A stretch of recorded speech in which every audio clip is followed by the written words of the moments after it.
Cathy Engelbert's sudden resignation lands at the most volatile moment in the WNBA's modern history. With a potential lockout barely dodged by a last-minute 30-day extension, leadership instability adds another layer of uncertainty. As the commissioner who led the league into this new era of growth and visibility, Engelbert's exit raises tough questions about what happens next, and whether the league has the right leadership to navigate a rapidly changing power dynamic. In a system already under pressure from rising player demands. If you're here for the real story and not the filtered version, subscribe. And if you're sticking around for the next meltdown, you better definitely subscribe. Her departure could create a vacuum at the worst possible time. Now, all eyes are on November 30th. That's when the league and players must finalize a new collective bargaining agreement, or risk derailing everything. The temporary extension was a tactical move to avoid immediate collapse, but it only bought time. The growing tension between management priorities and player empowerment, fueled by high-profile figures like Clark and Reese, demands more than a patchwork solution. This negotiation isn't about maintaining the status quo. It's about rewriting the league's future before it's too late. In the middle of one of the most high-stakes labor negotiations in WNBA history, the commissioner, Cathy Engelbert, has officially resigned. Not on leave, not transitioning. Fully out. This isn't just a headline, it's a bombshell. Because her exit lands right as the league is walking a tightrope over a possible lockout. And the rope? It's fraying. Here's what you need to know. The players in the league barely avoided a lockout by agreeing to a last-minute 30-day extension on October 31st. That gave them until November 30th to negotiate a new collective bargaining agreement. But now, they have to do it without the commissioner who's been the face of those negotiations. This isn't just inconvenient. It's destabilizing. The extension was a tactical pause, a way to delay an immediate shutdown while trying to hash out deeply complex issues.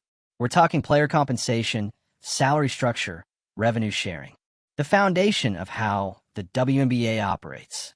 And now, with Engelbert gone, leadership at the top is uncertain at the worst possible time. The decision to avoid a lockout wasn't out of generosity. It was about preserving momentum. The WNBA has never been in a brighter spotlight. Ratings are rising, media attention is exploding, and fan engagement is finally catching up to the level of talent on the court. The league is in a rare position of opportunity. And the people driving that momentum? Players like Caitlin Clark and Angel Reese. This new wave of athletes isn't just raising the level of competition. They're rewriting the economics of the sport. Their brand power, media reach, and financial independence are reshaping how the league has to do business. This is a shift in power, and it's happening in real time. Players are no longer operating solely within the league's control. They're building external revenue streams. They're creating brands. They're trademarking their names. They're gaining financial independence outside of league salaries, and that changes everything. It means they don't have to just accept the terms given to them. They can negotiate. They can push back.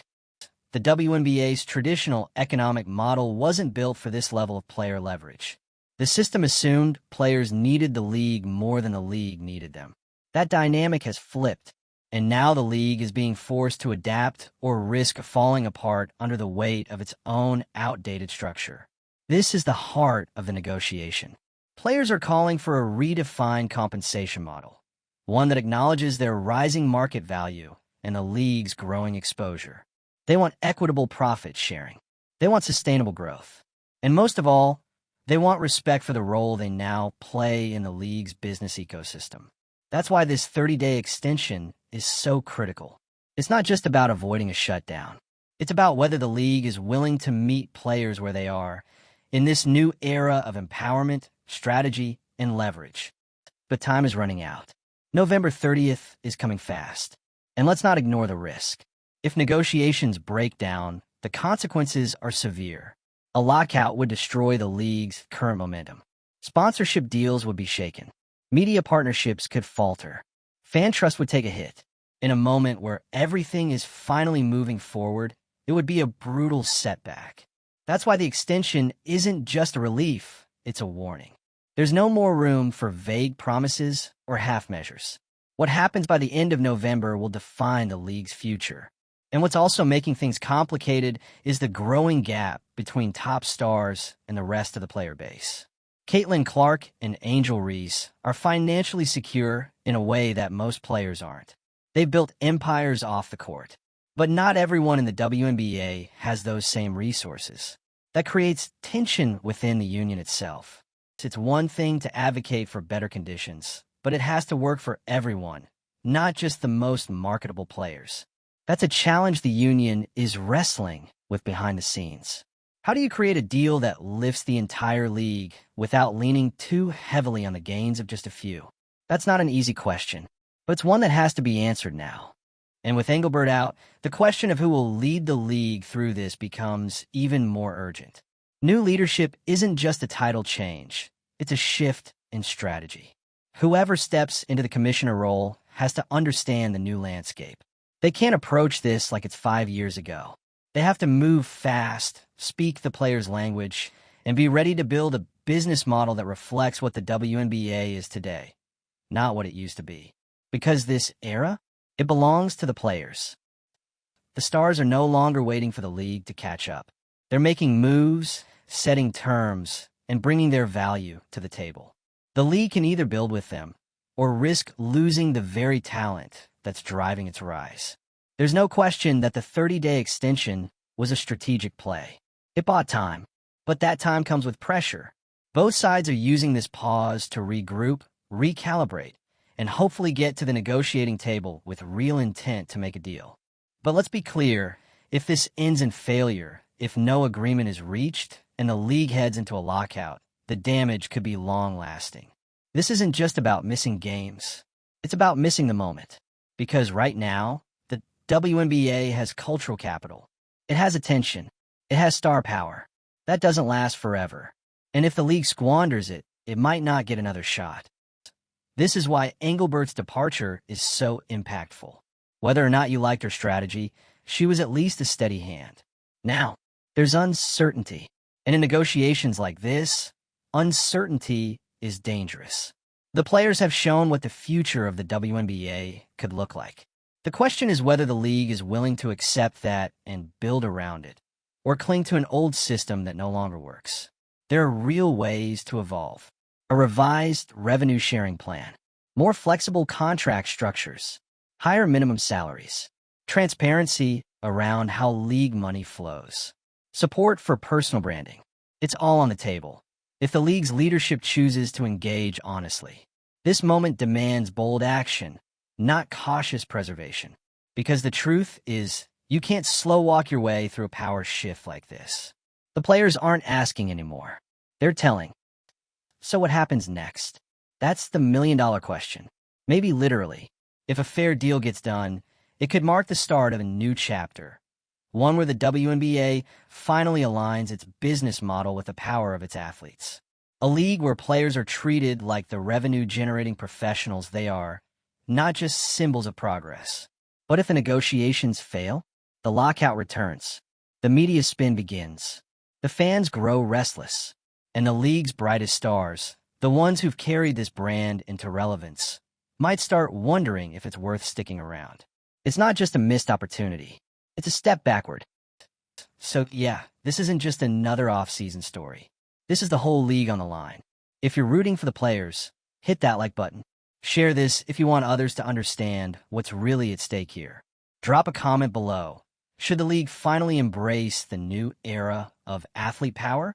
And don't forget to subscribe, because the countdown to November 30th isn't slowing down. And when the clock hits 0, one way or another, we'll all know exactly where the WNBA stands. All right, so let's not sugarcoat it. The WNBA is standing on the edge of a cliff. And someone just turned off the GPS. A 30-day extension may have delayed the free fall, but it hasn't fixed the cracks in the foundation. Cathy Engelbert is gone. The players are done waiting. And the November 30th deadline is more than just a date on the calendar. It's the moment this league either steps into the future or faceplants in front of the world. Let's be real. Engelbert's resignation doesn't happen in a vacuum. This isn't a random career pivot. This is the kind of exit that happens when pressure inside the system becomes impossible to contain.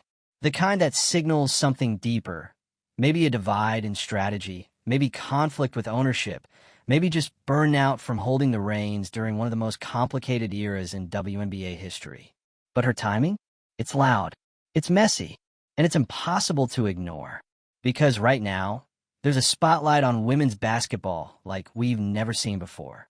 The sport is hot. College ball is drawing record ratings. WNBA players are becoming household names. The talent is elite, the audience is ready, and the brand value is rising. And still, here we are, fighting for basic structural change. Still debating salaries. Still negotiating revenue shares. Still watching leadership reshuffle just as the stakes hit their peak. This moment is supposed to be the league's breakthrough. Instead, it's a cliffhanger. Let's talk about that extension again. 30 days. That's all the players and league officials could agree on when the old collective bargaining agreement ran out. No new contract, just a mutual pause. An agreement. To keep talking. That move alone speaks volumes about the level of trust, or lack of it, between the two sides. It tells you that the issues on the table aren't small. These aren't last-minute details that just need a little tweaking. These are core disagreements about how the league functions, about how players are valued, about who controls the money and who benefits from it. And the wild part? The players are already doing the work. Caitlin Clark is selling out arenas before her rookie season even tips off. Angel Reese has a personal brand that's pulling in national campaigns and multi-million-dollar sponsorships. These women are revenue generators. They're media magnets. They're actively changing what's possible for the league. And yet the league's compensation system? Still lagging behind. Let's just call it what it is, outdated. Because this isn't just a sports issue, it's a business issue.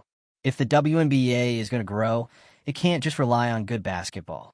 It has to pay its players like the business depends on them, because it does. Players are now CEOs of their own brands. They have social media numbers bigger than entire franchises.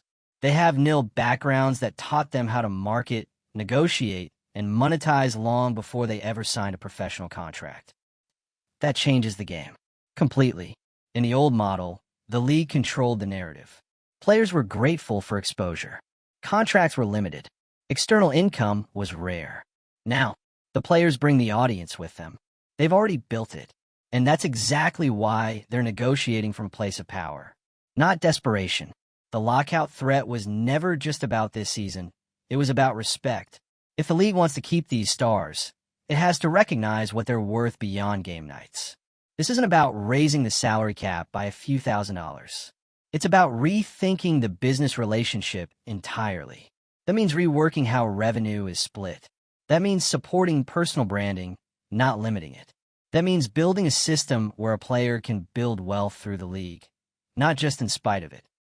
And yes, that means dealing with the internal complexities too. Because let's not pretend this is easy. The rise of star power also creates pressure within the union itself.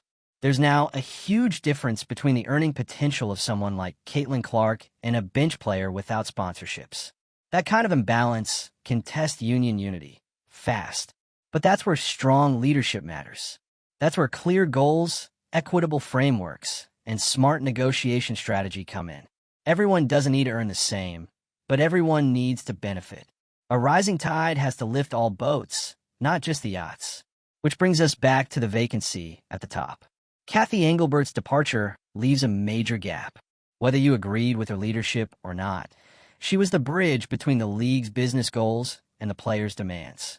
And now that bridge is gone. Mid-negotiation, mid-crisis. And fans are watching this unfold in real time. They're not disconnected. They're not uninformed. WNBA fans are smart, vocal, and dialed in. They care about these players. They understand labor rights. They know what fair compensation looks like. And they've made it clear. If the league messes this up, it won't go unnoticed. Because momentum is a fragile thing. The league finally has it. Sponsors are on board.